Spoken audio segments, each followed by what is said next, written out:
तब सप्तरथियों ने वहाँ रत हो महादुष्कर्म में मिलकर किया आरंभ उसको विद्ध करना मर्म में।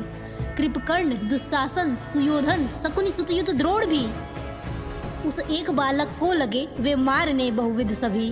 अर्जुन तनय अभिमन्यु तो भी अचल सम अविचल रहा, उन सप्तरथियों का वहाँ आघात उसने सब सहा। पर एक साथ प्रहार करता हो चतुर्दश कर जहाँ, युग कर कहो क्या क्या यथायथ कर सके विक्रम वहाँ। कुछ देर में जब रिपु सरों से अश्व उसकी गिर पड़े, तब कूद कर रथ से चला वह थे जहाँ वे सब खड़े। जब तक शरीरागार में रहते जरा भी प्राण हैं, करते समर से वीरजन पीछे न कभी प्रयाण है।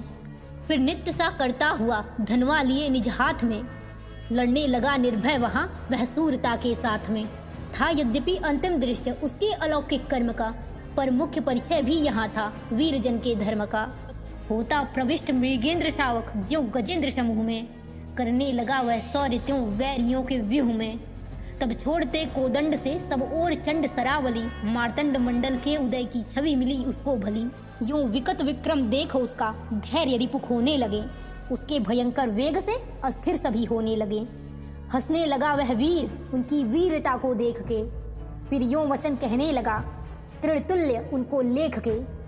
मैं वीर तुम बहु सहचरों से युक्त विस्तृत सात हो, एकत्र फिर अन्याय से करते सभी आघात हो। होते विमुख तो भी यहो झिलता न मेरा वार है, तुम वीर कैसे हो तुम्हें धिक्कार सौ सौ बार है। उस सूर्य के सुनकर वचन बोला सुयोधन आप यों, है काल अब तेरा निकट करता अनर्थ प्रलाप क्यों। जैसे बने निज बैरियों के प्राण हरना चाहिए, निज मार्ग निष्कंटक सदा हर भांति करना चाहिए।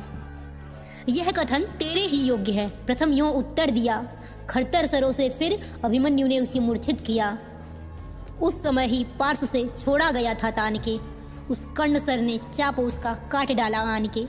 तब खींच कर खड्ग फिर वह रथ हुआ रिपुनाश में, चमकी प्रलय की बिजलियां घनघोर समराकाश में।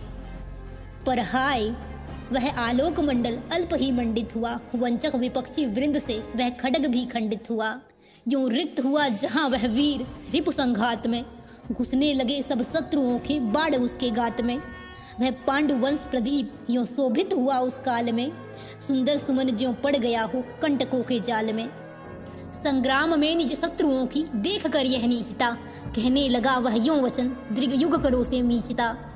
निशस्त्र पर तुम वीर बनकर वार करते हो अहो, है पाप तुमको देखना भी पामरो सम्मुख न हो।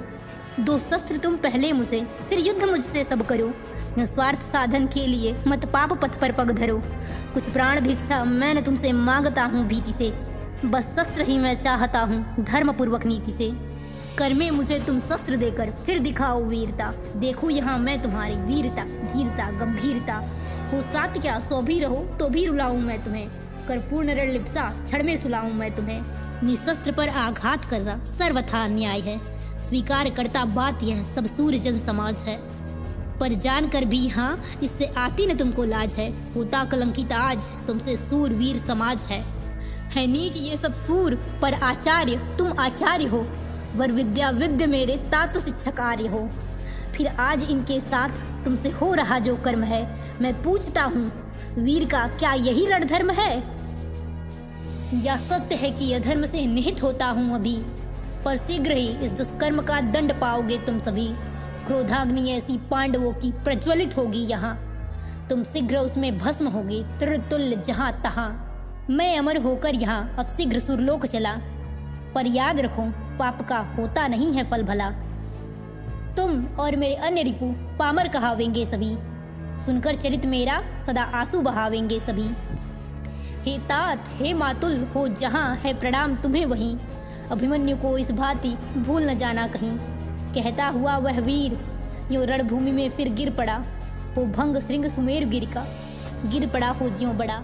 इस भांति उसको भूमि पर देखा पतित होते यदा, दुस्सील दुस्शासन ने शीस में मारी गदा। दृग्बंध कर वह यशोधन सर्वदा को सो गया, एक अनुपम रत्न मानो मेदिनी का खो गया। हे वीरवर अभिमन्यु अब तुम हो सुरलोक में, पर अंत तक रोते रहेंगे हम तुम्हारे शोक में। दिन दिन तुम्हारी कीर्ति का विस्तार होगा विश्व में, तब शत्रुओं के नाम पर धिक्कार होगा विश्व में।